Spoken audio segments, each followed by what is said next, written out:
In this video we will see how to test a simple resistance using CRO. So this is a simple resistor and this is our CRO. So set the mode to component testing. Set the mode to component testing. Now in the component tester input put the resistor. So I am inserting the resistor in the component tester input, and as you can see the CRO screen is displaying a slanted line. So we have tested the resistance using CRO, and if I remove the resistor then this line will become straight. Okay, so just remember to push the component tester button. Thank you. Now we are testing capacitor using CRO. So this is a capacitor. Push the component tester button. Now insert the capacitor inside the component tester. So as you can see, it is displaying a circle. So the capacitor is also tested.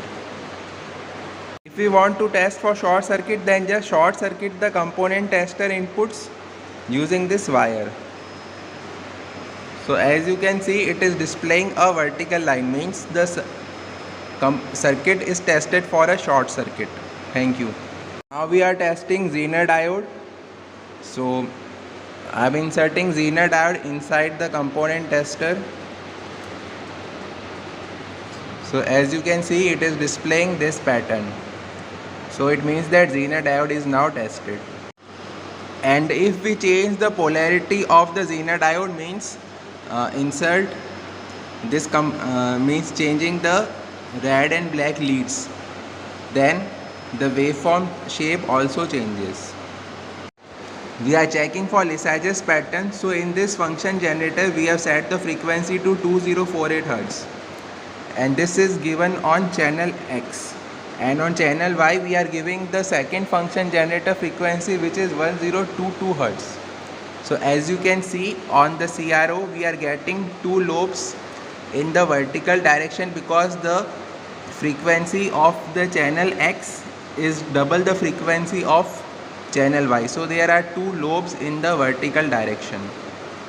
Now in this function generator we are giving the frequency 515 Hz to the CRO, and this is going to the channel X of CRO, and on channel Y of CRO we have the second function generator whose frequency is 1042 Hz.